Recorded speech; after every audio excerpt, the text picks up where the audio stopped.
Good evening, everyone. Thank you for coming out tonight to hear Rick Bass. Before I get into the introduction, I just want to thank a number of people who help put this on every year. The MFA program in Creative and Writing and Environment, where I'm a professor. My name is Dean Bakopoulos, by the way. The Department of English, where the MFA program is housed, has been very supportive of Rick Bass's affiliate faculty status, and we thank the entire department for that. Also want to thank the Committee on Lectures, which is funded by the government of the student body, and we thank them for their continued support of bringing writers to campus. It's a key component of a literary education is to hear people other than your professors talk about writing, and so the Visiting Writers program has been very robust this year. In the last 2 weeks, we've had a number of wonderful writers on campus, and it's nice to have Rick here this week to take us into spring break, which we all desperately need, I think. Rick Bass is an affiliate faculty member now in Iowa State's MFA program in Creative Writing and Environment. He's the author of more than 24 books of fiction and nonfiction. His works include the autobiographical Why I Came West and the short story collection The Lives of Rocks. His new novel, Nashville Chrome, draws on the rise and fall of the Brown Trio, the true-life country music trailblazers who pioneered the 1950s sound from which the novel takes its title. Rick also works actively and thoughtfully to protect Glacier National Park and other wilderness areas from unbridled development and unsustainable resource extraction. I could list many more awards and publications and accomplishments tonight. It would be an incredibly lengthy list. But I want to tell you something a little more personal tonight as to why we in the MFA program here asked Rick Bass to join our faculty as an affiliate member in Iowa State. There's not a million, that's an exaggeration, but there's many, many environmental writers in this country that influence the faculty and the students in the MFA program. But we zeroed in on Rick and coerced him to come join us for a number of reasons. He's a writer of deep compassion and integrity. As a fiction writer and essayist, he brings a strong, deeply felt wisdom to each page, telling stories, some true, some imagined, that are simultaneously mythic in their urgency and grounded in their exquisite detail.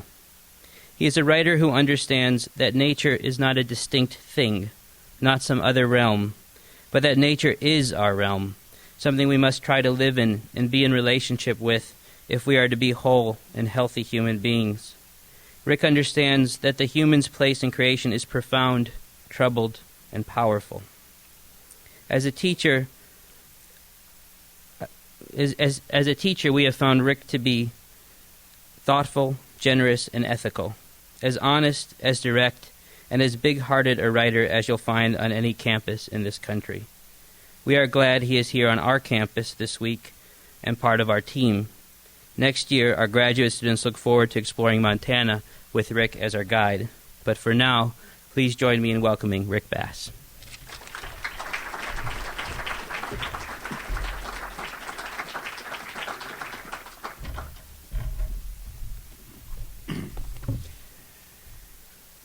Thank you, Dean, for having me in and for inviting me here to Iowa State. What you guys are doing is really, really amazing. A lot of folks are trying to emulate you and are behind the curve. Other folks are looking over their shoulder. It's really, just don't look at any of that. Just keep doing what you're doing. It's really unique and powerful and wonderful. I'm really very honored to be asked to be a part of it, and for a number of reasons, not just because what y'all are doing is great, but also because what I do is atypical and rank and wild and ill-formed and often unprofessional. So I just am thrilled by that leap of trust to let me be part of your program, and I hope that hybrid vigor continues to help in some small way you guys move forward with the force and power and integrity with which you're proceeding. I am so comfortable with the faculty here and the students that I almost need to apologize. I'm going to read something. I'm turned off, I think. Yeah. I want to read this nonfiction piece that was the basis for this novel that I wrote called Nashville Chrome. And a lot of y'all in Barbara's class have read it deeply and intensely and really put me through the ringer with some real hard questions yesterday about the novel. And I've come across this nonfiction piece that was the template for the novel. And while it's not my best writing, I'm so comfortable with you guys and what you're doing that I don't feel the need to try and do what visiting writers do sometimes, is show off and bring their best work and say, look at how great I once was. For one moment in time, listen to this again and again and again. So I'm going to read kind of this pretty flat, rectangular shaped piece of nonfiction. Oh, I see people heading for the doors. Okay. Okay. Molly, can you hear me in the back? All right. It's a nonfiction piece that became it's really just the blueprint for the novel. Now, the flaw with this deal is if you haven't read the novel, you're just going to have to hear a flat nonfiction piece. But if you happen to have read the novel, or if you're going to read the novel, then you can recall this reading and see, wow, that's kind of a cool thing to go from such a flat piece of crap to make an organic, living, resonant, vibrant, magical novel. But that's how I wrote this novel, and this was the first thing I wrote about it's essentially just a template, a treatment. Really interesting stuff, and I tried to write it non-fictively at first, which is what y'all are going to hear, and then I thought, I'm not finished. I want to try and puff this up. I'm making it sound worse than it is. It's not. It shouldn't be. Whether it's torturous or not, it won't be extraordinarily long. We'll all survive. But it's called. It's about this country music group from the 1950s called the Browns. Totally forgotten, but once upon a time they were more famous than anybody in America. They were this hinge point of history that took, the backwoods Appalachian front porch, back porch, whatever country music ethos of just playing for yourself and a few other friends into the multi-billion-dollar entertainment industry they became. They were the first ones to have massive commercial success and crossover success across genres. They're the first group to have a #1 hit in pop and country. Just bigger, more famous than you can imagine. They played to 100,000 people in Germany. They were internationally renowned, and their fame lasted about 4 years. There are three of them, a trio of siblings, and I'll talk about this in the Q&A, but I'll just read the story and then hopefully have some questions and answers about how it came to be. I hope this will go quicker than I'm making it sound. There are a lot of pages here. I think they're going to read pretty quickly because it's big type and big pages. If there's time afterward, what I might want to do is read just a couple of pages from the novel. What's striking to me is how flat and workmanlike this piece is, and then how I make this shift really engage with language and imagination in the novel. I may try and read a couple of pages of the novel after, for an after-dinner mint. Back in 1934, in country music, there was only the purity of the sound. The sound, the message, the people had not yet become a commodity. The possessor of talent, call him or her the traveler. I've got to interrupt myself here. I don't know what this means, call him or her the traveler. This is like a total rough draft. It's I think I was thinking of that movie, The Big Lebowski. What was the guy, not the dude, but who was the narrator, sometime narrator? The Stranger, right? Was it The Stranger? What was that guy's name? What's the actor's name? Yeah. So I'm thinking, I don't know. I'm going to have kind of a Sam Elliott character tell this story, this mythic story to, kind of puff it up. But the traveler never comes back into this story. The possessor of talent, called him or her the traveler, was not yet presented with the conundrum of needing to make a choice between fame or greatness.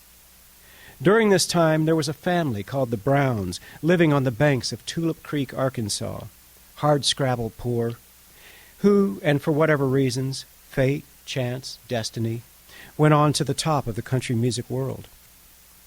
Back then, anyone who was anyone in the music business, not just country music, but any music, revered the Browns' sound, bewitching as that of sirens, and was drawn to them. Greatness sought greatness, and for that little window of time, 4 years, they might as well have been the nucleus of it all. Maxine Brown had a flame with Johnny Cash. Her sister Bonnie dated Elvis Presley, and they had a huge influence on the Beatles' development as harmonists. They knew Patsy Cline, produced records with Chet Atkins. There was almost no award that they didn't win. It didn't happen, however. This incandescent run, it almost didn't happen, however. This incandescent run of the famous family singing trio, so famous that almost nobody today has heard of them. Sometimes I think the main reason the Browns have been forgotten and passed by is that they did the 3 worst things you can do in country music. They crossed over into pop, rock, and folk. And then, worse yet, they lost their rough, high Appalachian twang and developed the more sophisticated, polished marble-smooth Nashville sound of the late 1950s and early 1960s. Worse yet, they achieved great artistic, if not always commercial, success.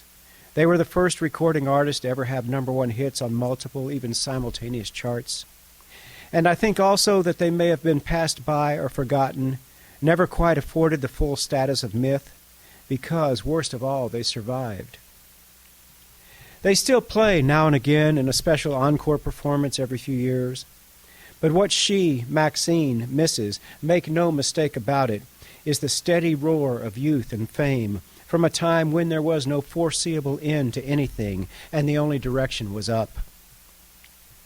The Browns were not so much participants in history as instead the raw material of it.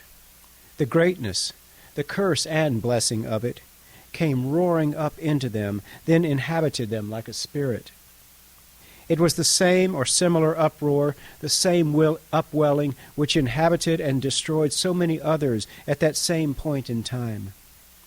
And Maxine, 75 years old now, half blind and broken-hipped, wants more. The applause nearly killed her. Then it went away, and she somehow survived its going away. But now she wants it back.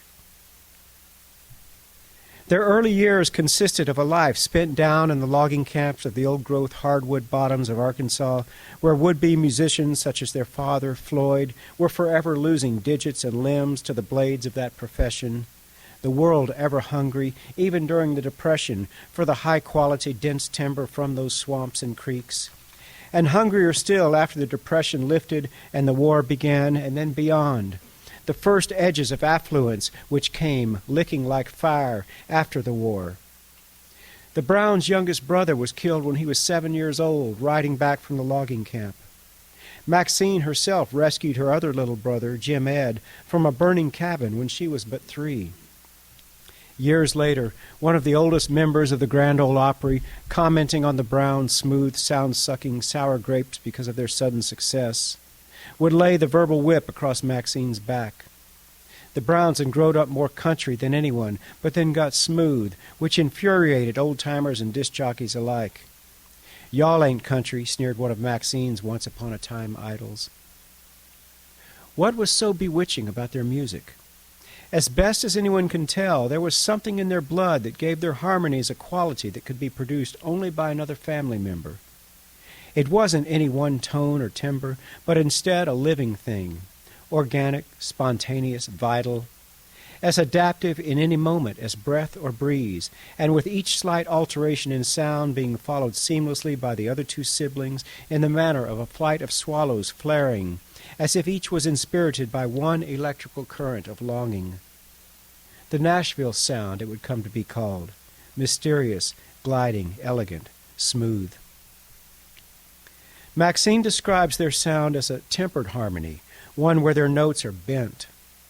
I have no idea what either of these phrases mean, and when I ask Maxine, she tries to explain it with words, but can't. She tries to make the shape of it with her hands, but can't get the point across to me that way either.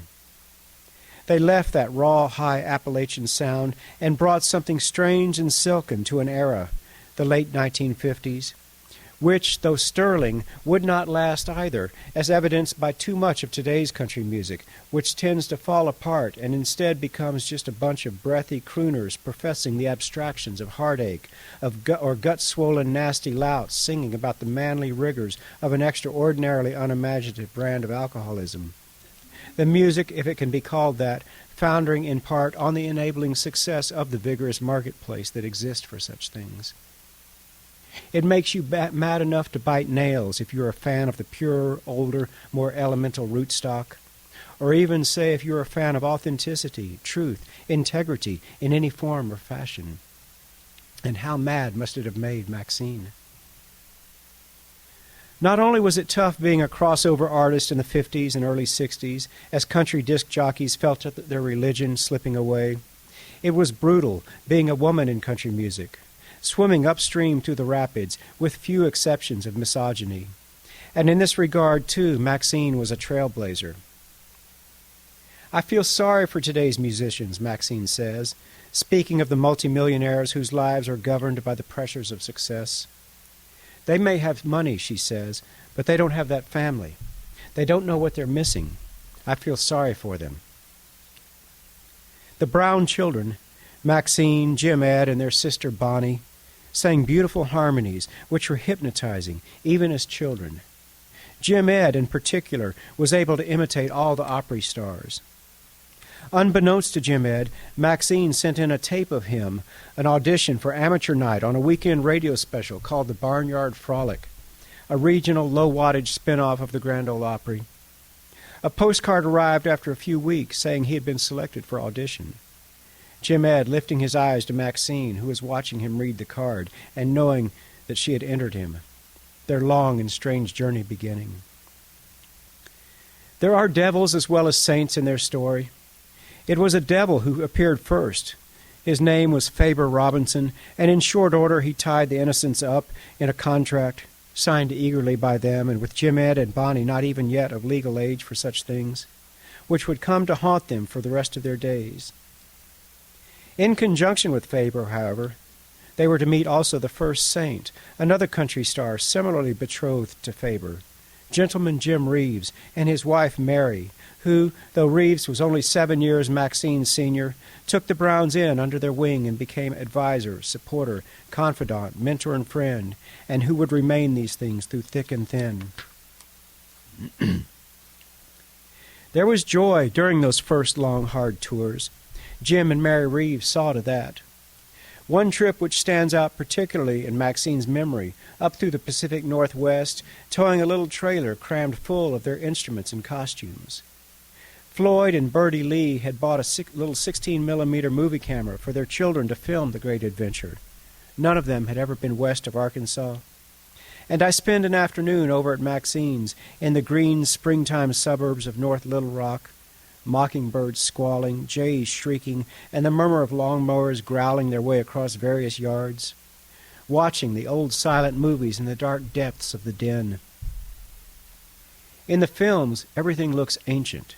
The unpeopled land, the rutted roads, the mountains, the forests, with only the sprightly young people mugging for the camera, appearing new, recent in the world, and yet appearing, with my foreloaded knowledge of the narrative, to be dissolving already, even as the bright light of the sun shines upon their moth-pale bodies. Their movements animated, enthusiastic, but oddly jerky before the camera. Gone already, as if almost before the camera stops whirring. Pale as parchment, as if about to ignite into flame in the next glance, combusting spontaneously for no more reason than the camera's glance. Another image, on Pikes Peak, up above 14,000 feet. Jim Reeves had been plagued the whole trip by the sway-backed little trailer, and with the tour almost completed, heading home now, about to descend back down into the flat country, he took everything out of the accursed trailer, wadded it into a car trunk, and then, with a sly grin, unhitched the trailer, there at the top of the world, placed his foot upon its bumper, and gave a shove. The situation with their manager, Faber, was untenable. Faber said he would allow them to buy back their contract for $10,000 cash, a fortune to the young singers. Jim Ed put down his guitar and went back to work in the sawmill. A year later, they were free, ready to begin again.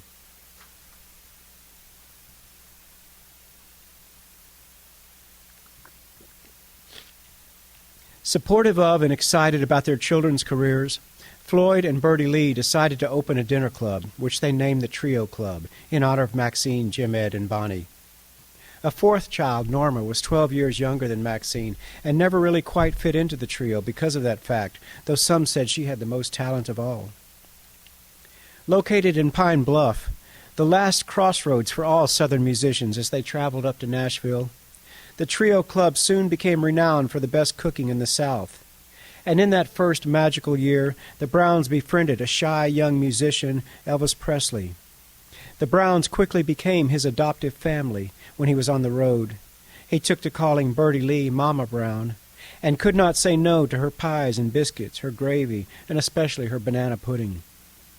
The young musicians began to tour together and hung out at the restaurant when not touring, where they talked about the usual things, dreams and hungers and music and love.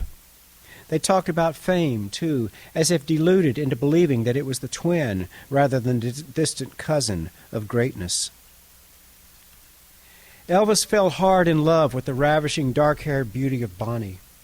It's eerie, looking back at Maxine's scrapbook and her old movies of the gang horsing around by the swimming pool or taking their Sunday dinners together in Floyd's and Bertie Lee's living room, still dressed up from church, but with guitars in some of their laps now. A world in which music and family were the foundation. Two things strike the viewer watching those old silent movies or looking at the old photographs. How young and pale, how childlike the principals appear.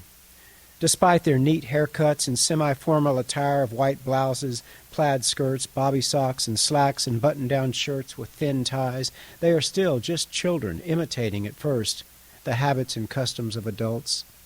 The jaunty tilt of the cigarette that could, if they lived long enough, destroy their voice and career. The half-empty tumbler of sunlit amber, ditto. And the second thing, noticeable in any individual, but all the more so in children posing as adults, is how gaunt and hollow-eyed they are, even in moments of relaxation and pleasure.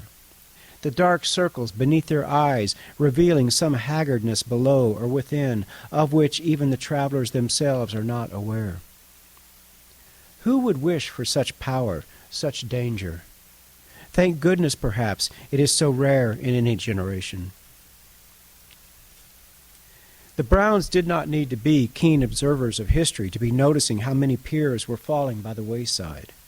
Betty Jack Davis of the Davis sisters, whom they had only just befriended, killed in a car wreck en route to a concert. Hank Williams dying in the back of his limousine. Patsy Cline's plane crash and Buddy Holly's and his bands. The road will kill you, Maxine says, but she does not voice the other side of that equation, the possibility that the absence of those highs might kill one just as dead. They recorded yet another #1 hit, I Take the Chance, which had been written by Ira Lovins of the Lovin' Brothers. It's a powerful song, smooth and silky, yet raw also with desire, written by Ira for Maxine. Ira, like so many others in that era of bad roads, reckless choices, and always pushing on, would be killed in a car wreck at the age of 41. No sooner had I Take the Chance hit #1, however, than Jim Ed was sucked up by the Army. Through luck and a lot of phone calls, during which Floyd argued he needed Jim Ed in the mill. Floyd had only one leg now and one son. They were able to get Jim Ed redeployed from Germany back to Pine Bluff. But still, it threw a huge kink in the Browns' touring and in their recording and practicing. Elvis, not yet fully confident of his own talents, was still using the Trio Club and Mama Brown as a home away from home, a refuge as much as a diner. And he and Bonnie fell hard in love. Maxine, too, tumbled, first for Elvis's bass player, Bill Black, and then, the most wretched luck of all asserting itself, for a dashing attorney. A usual run-of-the-mill small-town verbal abuser and womanizer who worked later for segregationist Governor Orville Faubus. Tommy Russell was, in Maxine's words, 7 years of hell, but alas, also, quote, just so damned good-looking. She writes sparingly of him in her 2005 autobiography, Looking Back to Sea, wanting, she says, to spare her grown children too much pain from remembering those troubled times when she was on the road and Tommy was away from home with other women, leaving the children in the custody of inept housekeepers. The litany of woes to which Maxine would return after one 6-week tour or another was appalling. With Tommy having fled, the housekeeper would have been feeding one of the emaciated children paregoric, an opium derivative, to stupefy the infant while the housekeeper slipped out. Other times Maxine would return to find her children scalded from one accident or another. There was a lot of drinking, another of the liabilities of trailblazing, and then, too, at home. One of the occupational hazards of being a member of the country music club back then, it would not pass unaccounted. Around this same time, a group of young men over in England began putting together a band and, like Presley, started attracting immediate attention. When the Beatles were asked which American singers they most admired, they answered the Browns. And when the Browns first came to Europe, it was the Beatles who were there to greet them, waiting to carry their bags up to their rooms. They began to work with the legendary guitarist and producer Chet Atkins in the recording studio, and things got even better for them. There was a photo of Chet Atkins from around the time of the Browns' incandescent ascent. He is sitting in the control room on one side of the soundproof glass, a cup of coffee at his side, and is staring across at the Browns, who are in the midst of a session. The three Browns are gathered around the microphone, leaning in and hitting their note, their faces pure and clean and illuminated in that moment, caught perfectly in the space of what the world most wants them to do. Atkins is back in the shadows. Countless times. He was the most accomplished studio guitarist of his generation. He had been over on the other side of that glass, playing. But in this photo, he is recording, he is producing, and the look on his face, which some might describe as simply attentive, is so much more than that. It is the look of a man who has captured something he cares deeply about. There is almost guilt in his expression at witnessing the object of his affection and admiration, thus bounded and restrained. But there is a quiet awe in his look, too, and even, is this possible? An awareness that there is some reckoning, some fated accounting going on. But the awe, even reverence, trumps any guilt. He was aware of the nature of the accounting, and a little sad of that awareness. You can see it in his gaze, but most of all, awed, reverent, rapt. It's the look of a man seeing the thing for which he has been searching a long time. Yes, he's found it, but is there not also a sadness in that the search is over? The Browns and Elvis would share the next years, the Browns dominating country music and Elvis rock. And some years the Browns would cross over and knock an Elvis song out of the #1 spot with one of their own, or would compete with him and the Beatles for a Grammy. Elvis did call one night and try to talk Maxine out of marrying Tommy for the simple reason that, quote, he didn't even know the dude. And later, when Bonnie got married while Elvis was in the Army, Elvis went into a sulk, leaving early at a party which they were all present. But for all the bumps that followed their earlier friendship, the Browns remained supportive and non-judgmental of their friend from the old days. For years afterward, in his various recording sessions, Elvis was fond of saying to his Jordanaires gospel singers, "Give me some of that Brown sound." And because it was Elvis, everyone assumed for the longest time that he meant James Brown, until finally he had to explain it to them, that he wanted the tempered harmony. You might think that being on such a runaway train of fame, quitting would be the last thing on their minds. But the economics were untenable back then, and the road was longer and harder, and it was more impossible still being a woman, and most impossible of all being a mother. It's not easy today, but it was different then, and took so much more than talent, and so much more than ambition. It took something else, something more than a person could give in the end. It might have even come perilously close to demanding a chunk of the traveler's soul. It had been fun, but finally they had had all the fun they could stand. They called up Chet Atkins, who had saved them from Faber and championed them to RCA, and told him the hard news, that they were going to quit. "I understand," Atkins said. But before you go, will you come to Nashville and record one more song?" They did, and put everything they had into it. The Three Bells, an old French folk song told in 3 parts, which was just the right song for the right time, a stoic and yet also sentimental story about little Jimmy Brown, whose life passes by in a rolling 3 minutes. He's born, married, and then, as an old man, buried, all in the same little mountain valley, with the greater and larger world unable to intrude upon his charmed isolation. It was the last half of 1959, the eve of the most turbulent decade the country would ever know. The second they had recorded the song, Chet Atkins came out of the control booth to congratulate them, barely able to contain himself, which was not his style at all. "I'll quit my job with RCA if this isn't a hit," he said. "Congratulations, you've just recorded a million seller." Back into the maelstrom they went. The Three Bells became the first song to ever chart #1 on both the country and pop charts simultaneously. They went into the 1960s not so much like the trailblazers they were, creating opportunity in markets like bulldozers, but instead gliding with an intoxicating procession of #1 hits, again charting in multiple genres. No one foresees collapse in times of prosperity.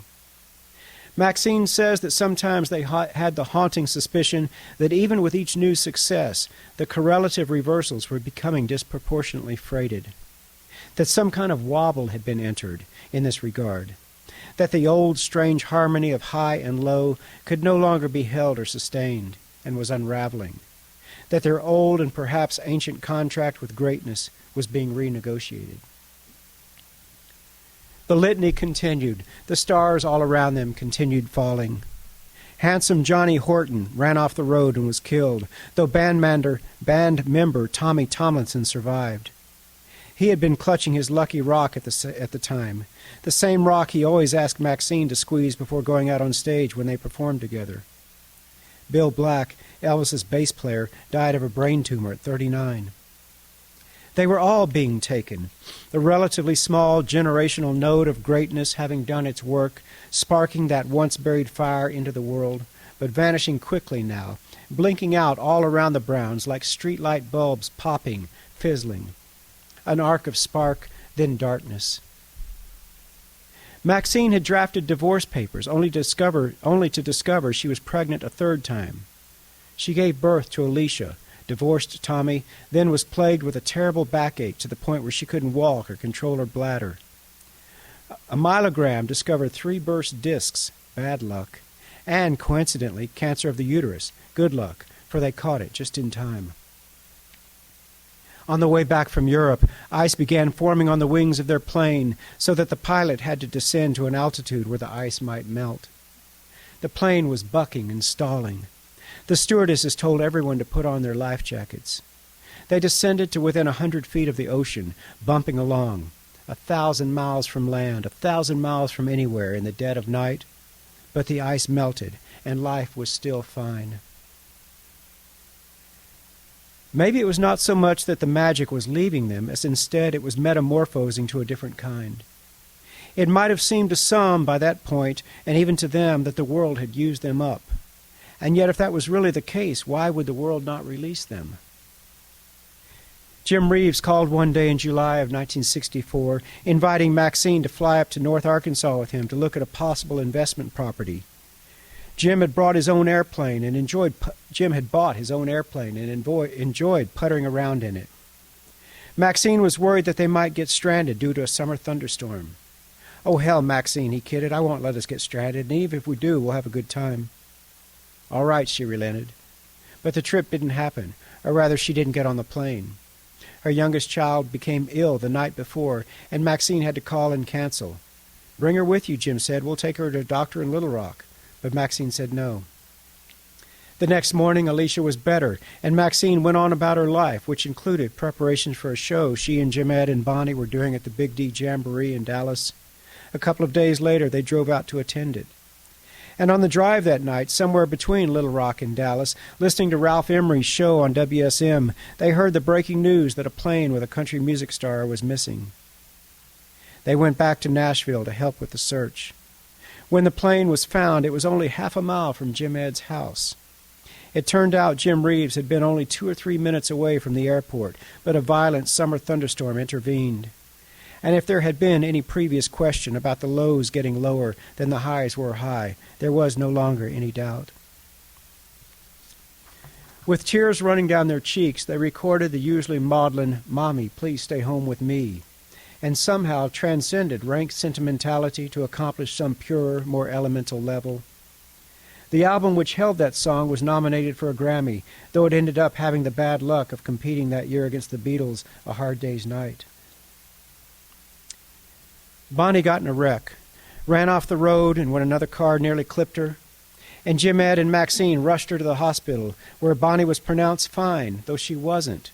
Shortly after that, she developed crushing headaches, memory loss, and vertigo, to the point where the world seemed upside down to her. She was often snappish to Jim Ed and Maxine, the opposite of her old self, and had lost much of her hearing in the accident. It was over. There would not be a comeback this time.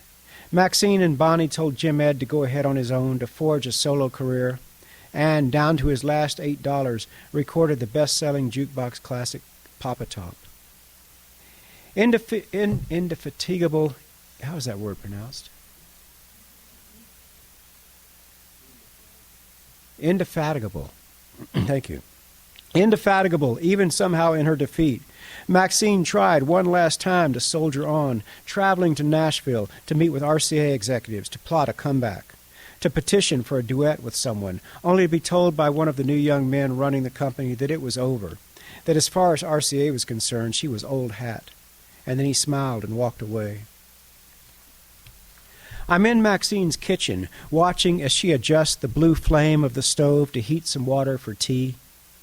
Her life for the past few months has been lived entirely downstairs, though all her clothes are upstairs. Last year, 2 days before Christmas, she broke her hip, and she's been going to therapy ever since, trying to fight her way back into enough recovery to be able to climb up her own stairs again. I don't drink anymore, she says. She makes a dismissive gesture with her hand. All those lost and wasted years spent drinking after RCA told her she was old hat. She just takes it a day at a time now, she says. One of the first things she said to me when I came to visit was how she wished she had met someone decent and someone after Tommy. It's hard being old alone, she says, and these days that's one of her main regrets, the loneliness. There just wasn't time, she says. They worked so hard, and then she was trying to raise the children. It was bad luck breaking her hip like that, but apparently the old brown luck continues to effervesce in her blood. When the doctors were examining and x-raying her, they discovered a bulging aneurysm, one they said was probably within 2 or 3 days of blowing. I'm not bitter, she says, and I believe her. She still shakes her head about Faber, for instance, and she doesn't like the way opera stars of today dress like paupers and streetwalkers. But those things are more annoyance than rank bitterness. She knows full well she paid many of their dues, and it would be easy to be bitter, but she shrugs it off as best as she can. Her main goal these days is simply getting back up her own stairs. Why are the Browns still here? Why was she saved, spared, so she could merely work at trying to get back up her stairs? Is that all that life's about? Or did the world in that era merely pass on by, never to return again, and pass by so completely that it failed even to take her with it?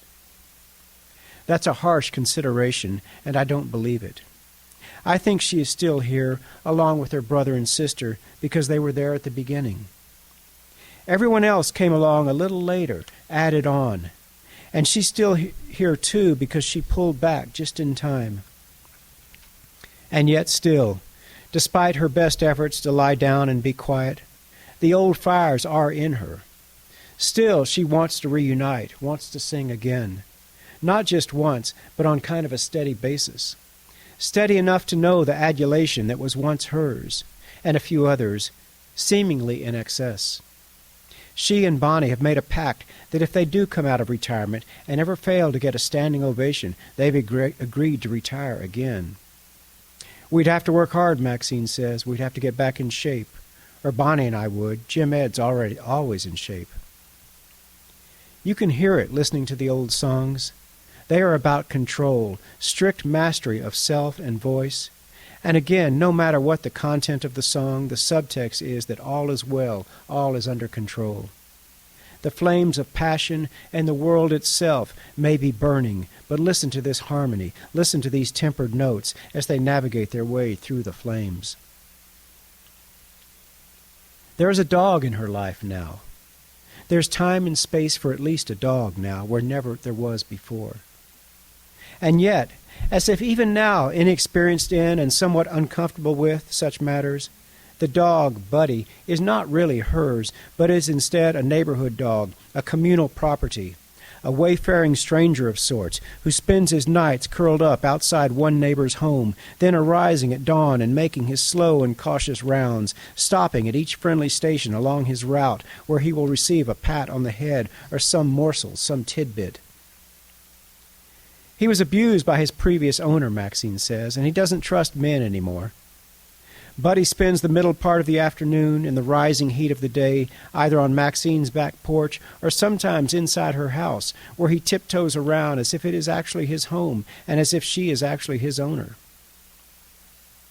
Her sister Bonnie and her husband Brownie are in town for some regular medical checkups, and they swing by for an afternoon visit. We'll go out to dinner later. All three are dressed elegantly, despite our evening destination being a catfish house. I wonder if such styles and sensibilities will ever come back in vogue. It is hard to imagine, and given all the other challenges and considerations of the world these days, probably not that important in the greater scheme. Brownie is having trouble with his hearing now, and Bonnie scolds Maxine for driving with her vision failing. They discuss with concern Jim Ed's heart medicine, and for no real reason at all, watching and listening to them, I'm reminded of a scene Maxine has described about standing around their car outside of Graceland one sunny winter's day, Jim Ed and Bonnie and Maxine and Elvis, tapping out on the hood variations of a song the Browns had just recorded, Money. Young kids 50 years ago having a conversation that was casual, meaningless, and would be whisked away as if by the wind, as only an expression of one moment in time. Elvis said he'd been thinking about the song a lot and drumming his hands on the hood, showing them how he'd like to play it, a variation. They were just young kids shooting the shit that day, talking about the things that mattered to them. Maxine gets up from the table and leads us into her downstairs office, her memorabilia room, where there is gathered an amazing assemblage of photographs, images of an utterly pure Elvis, an utterly joyful Elvis the world never really got to see, a kind of expectant, dazzled look, a radiance on their faces, as if not yet able to believe all that which had been given to them. Photos of the Beatles and Bill Clinton, photos of Jim and Mary Reeves, the Carter family, and Johnny Cash. I can't really imagine what it's like for the Browns to be left and to not even really be all that ancient. And I'm not sure they've got it all figured out either. I think it is still a surprise to them that it might be like a kind of waiting, as when there had been but a brief intermission, and the remaining performers, the entertainers, might be waiting for the curtain to open back up and to go out again. More 16-millimeter ephemera, and near the bottom of one chest, a CD copied on someone's computer, hand-scrawled, John Lennon, 1980, The Three Bells. We drop it into a little portable CD player, and there's Lennon's so familiar voice, warming up in the studio, crooning about Little Jimmy Brown, and all of a sudden he's ready to go, offers a bit of banter about the Browns, then jumps into some driving rock. At dinner that night, it's festive. A party once more. Maxine's drinking iced tea, and the talk is about music, always music. She admires Alison Krauss in particular. She admits she likes the old-time music. The talk turns toward what makes a song great, and Bonnie leans forward, eyes alight, and says that it's magic, that you can never tell, that it's just something that passes through the performer. Willie Nelson's classic, Stay All Night, Stay a Little Longer, for instance. Bonnie hums a little bar of it, sings a lilting run, then parses it out. Sitting in the window, singing to my love, slop bucket fell from the window up above, mule and grasshopper eating ice cream, mule got sick and I laid him on the green. A mule and a grasshopper, she cries, delighted. What can that possibly mean? Walking out of the Catfish House that night, I offer Maxine my arm in the darkness as we navigate gently sloping handicapped walkway. I can't really see where we're going. I have confidence it will make a switchback and lead us back to the parking lot. But the walk appears simply to be leading us into the dark woods, a forest of croaking frogs and tendrils of droopy Spanish moss and chirping crickets. She grips my arm tightly but does not complain, nor does she acknowledge fear or limitation. Still, despite her silence, I can feel the tremors passing through her body as she struggles for the strength for something as once taken for granted as the next step. What a blessing that no one ever told any of them that it might be like this. What a blessing, I see, that no one told them anything, and that they considered nothing beyond the unsustainable burning of the moment.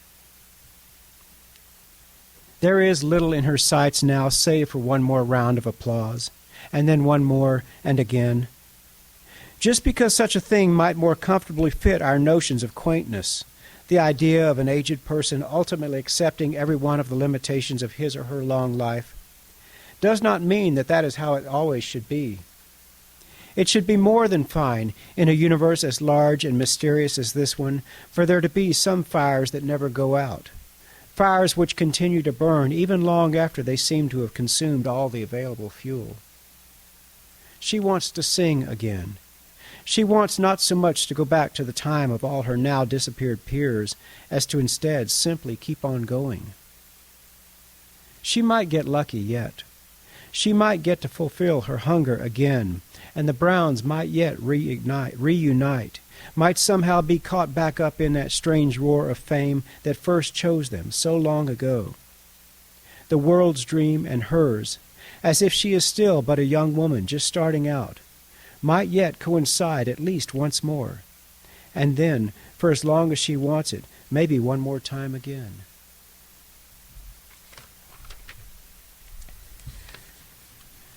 So, I know I'm drifting a little long here, but what I want to do, just a kind of experiment, is read this section from the novel. An interesting exercise for students would be like every scene in that 23-page nonfiction piece is in the novel. I mean, that was the template. I said, okay, I'm going to take each thing, and it's going to be its own chapter. I'm just going to dramatize it. Now, answer some questions about why I did that. But like,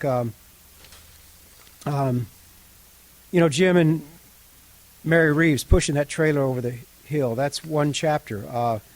Chet Atkins recording them. That's one chapter. They're like 30 chapters in here, 30 scenes in here, and I took everything from this nonfiction piece and then blew it up, puffed it up, dreamed it up, gussied it up, prettied it up into 30 some odd chapters, and that was the novel. So I'm just going to read 1.5 pages here from the novel just to give you a sample of the difference in tone and voice and in my mind what the difference is between my nonfiction and my fiction. And there may not be a change here. There may not. I hope there is, but it's a big waste of 5 years of my life if there's not a change. This is an experiment. I'm starting to get cold feet here. Maybe I ought to... all right. This is the prologue.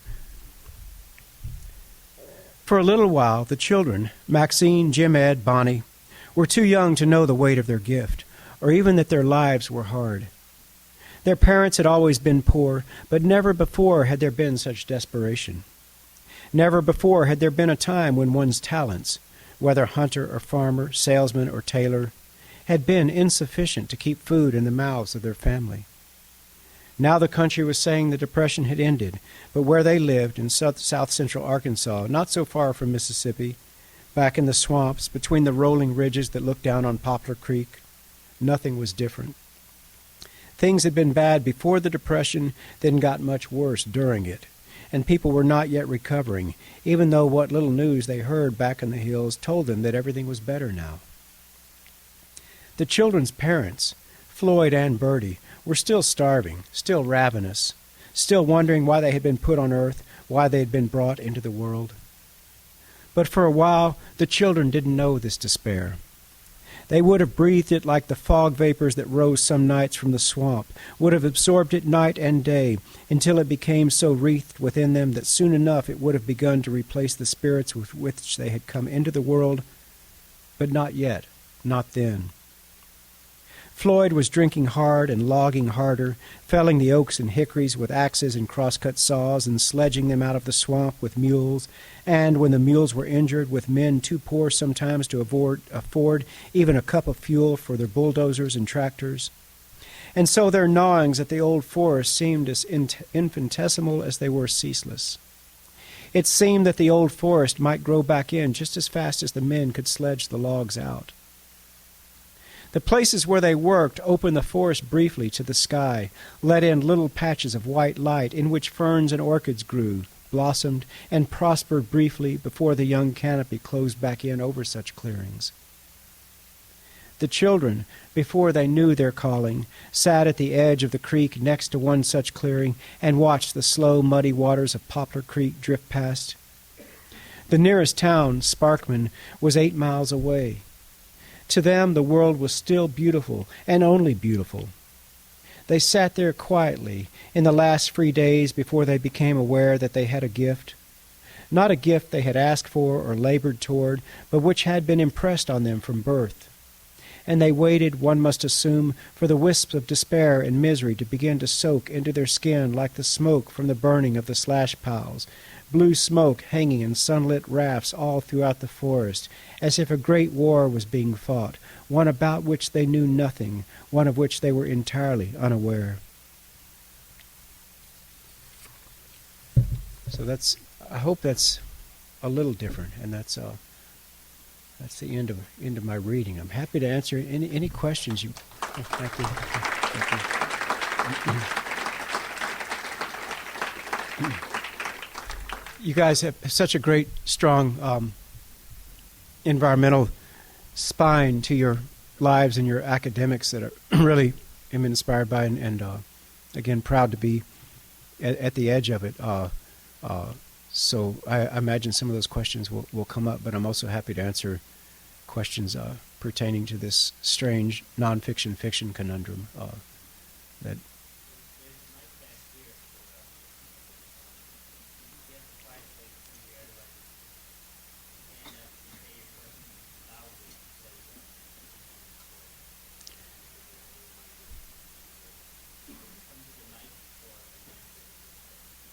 Thanks.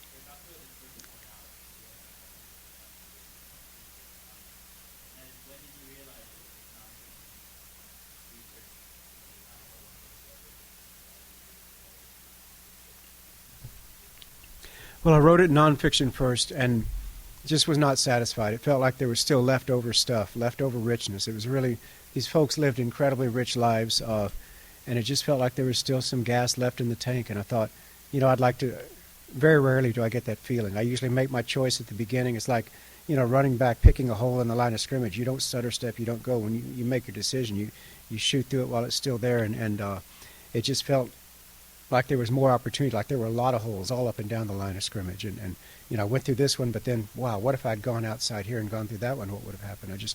Very rare that happens, but I just felt like there was extra stuff left. Because, again, testament to the richness of their lives. Yes?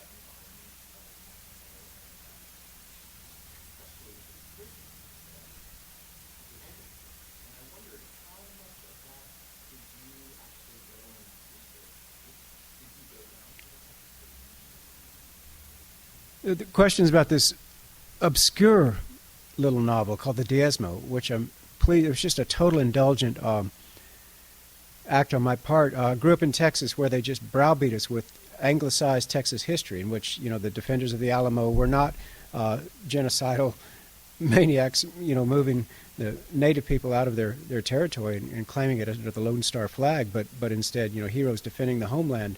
and a lot of the language from that this secret war where Texas went across the border to Mexico under falsified documents. I mean, think Yellow Cake, and got into trouble.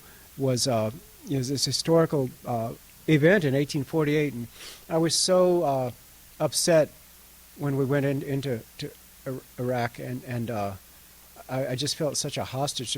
Like, I'm a citizen of my country, and yet I don't support this, and yet here I am killing other people in the name of, I am sending money to kill people. I don't want to be killed. I'd never experienced that in my lifetime or as an adult, and it was so upsetting. So I wrote this little novel. I tried to channel that frustration into retelling an old forgotten story about, oh, this is familiar. When did I? Oh yeah, when I was in the 4th grade, they told us about this same story. What was your question? Oh, how much research did I do? Yeah, no, I didn't do any at all. It was just totally emotional response. It was well, I was scared of my country. I was scared of who we had become, or who we were, and it was just a totally emotional, indulgent response, a metaphor, just one extended metaphor, whatever that's called. I noticed one of the biggest shifts between the nonfiction and fiction was the personification of nature, and you seem to really kind of focus on some of the beauty. So is that what you feel yourself would say maybe that you animate that more in your fiction, where the humans seem similar? Interesting. Wow, great. Yeah, no, the question's about noticing, Javier noticed the difference in personification of nature in the fiction part that I read as opposed to the nonfiction piece, and then was asking if, forget what you're asking. I just have no memory. Is that what you see as a significant shift between the nonfiction and the fiction as far as... I don't know if I see it as a significant shift between fiction and nonfiction. I mean, I'd love to stretch out and be languorous in either fiction or nonfiction in describing landscape, but I think in nonfiction you really can't. You have to be kind of careful to keep it moving. But maybe I feel that in a novel there's a little more space. And the thing about ancient, craft 101 workshop advice, the seed or template or genetic destiny of a story should be able to be found somewhere in the first sentence or at the first paragraph or at the very latest by the end of the first page. So I really believe in that. So, first sentence in a novel really that lays down the logic of what the story is going to be about, and everything has to grow from that conception. So let's see. Oh, well, here, listen to this epigram. This will answer your question, I think, from Cormac McCarthy. It's a very obscure epigram. It doesn't ever really tie into the novel, but it ties into what you're asking, I think. This is from All the Pretty Horses. They said that it was no accident of circumstance that a man be born in a certain country and not some other.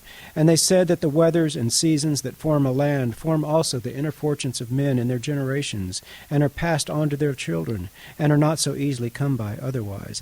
I mean, that idea of destiny and landscape as genetic template, I really believe that. And I believe that's why the Browns became who they were, who they are. And they were just in that place of the country at that point of time. So it's just that first page and a half is just an extended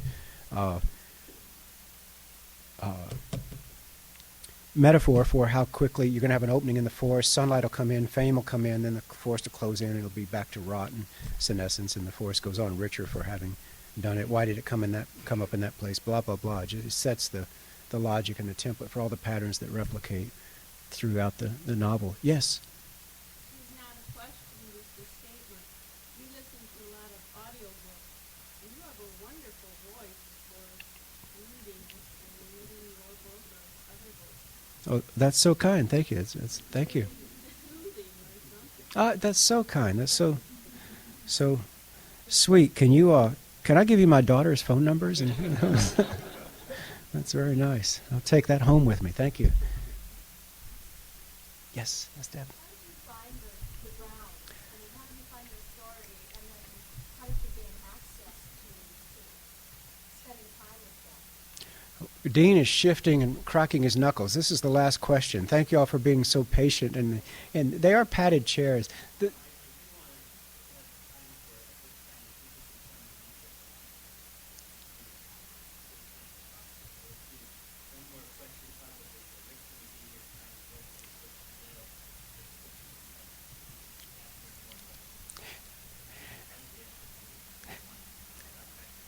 No, this week, all 200 of us are very attentive to your edginess and your antsiness. We don't want you to get upset, Dean. So you have had a tough week, and you of all people deserve better. So I hope things turn around for you. I will do nothing to disappoint you this week.